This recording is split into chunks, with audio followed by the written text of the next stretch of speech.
Assalamualaikum warahmatullahi wabarakatuh. Hello everyone, let me introduce myself. My name is Cecilia Utami, NPM 2441201 from Accounting Class 24A. On this occasion, I would like to present about control self-assessment in the cost accounting course. Alright, let's get into the discussion. Definition of control self-assessment is a process used by management and employees to evaluate the effectiveness of internal controls and identify risks within their own business activities. In CSA, employees and managers assess their own work process instead of relying only on the internal auditor.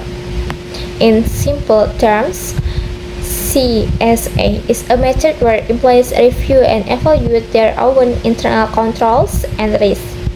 This approach is widely used in modern internal auditing practice based on guidance from the Institute of Internal Auditor. Next, purpose of control self-assessment: to evaluate internal control. CSA help organization determine whether internal control are working effectively. To identify risks, CSA help detect possible risks in operational activities. 3. To increase control awareness, employees become more aware of the importance of internal control in their daily work.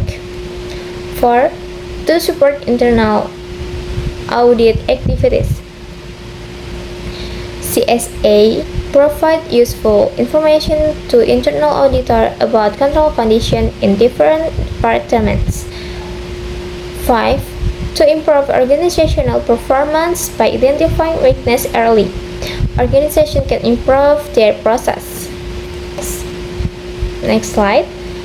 Benefit of control self-assessment: ensures employee participation in risk management, help detect problem early, improves the quality of internal control, strengthens communication between internal auditor and management, and last, support effective risk management.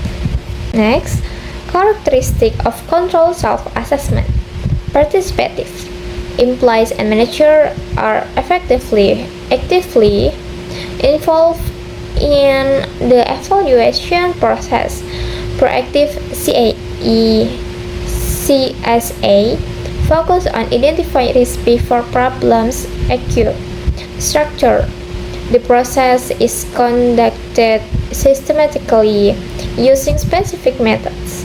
Risk-oriented CSA focus mainly on identifying and managing risks.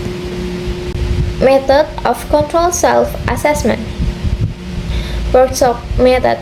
This method uses group discussion or workshop facilitated by an internal auditor or facilitator. During the workshop, participants identify risks, evaluate internal control, discuss possible improvements. And 2. Questionnaire method. This method uses questionnaires or survey completed by employees and managers. The question usually relate to work production procedure, operational risk, effectiveness of internal control, and last 3. Interview method. CSA can also be conducted direct interview with employees or manager responsible for specific process. The purpose is to obtain detailed information about internal control and risk. Steps in implementing control self-assessment: planning. At this stage, internal auditor determine CSA objective, scope of assessment, method to be used. Risk identification: employees identify potential risks that may affect organization objective.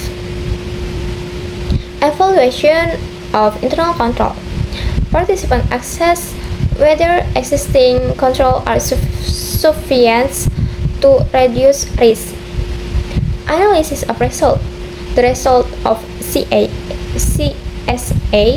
are analyzed to identify control weakness and remaining risks. And the last, follow-up action. Management prepared improvement plans to strengthen internal control. Last, conclusion. Control self-assessment (CSA) is a method used by organizations to evaluate internal control and identify risks through the participation of management and employees. By involving employees directly, CSA help improve risk awareness and strengthen internal control system. CSA also support internal auditors by providing valuable information about control conditions across the organization and contributes to better risk management and organizational performance. That's all my presentation about control self-assessment or CSA. Thank you for your attention. Wassalamualaikum warahmatullahi wabarakatuh.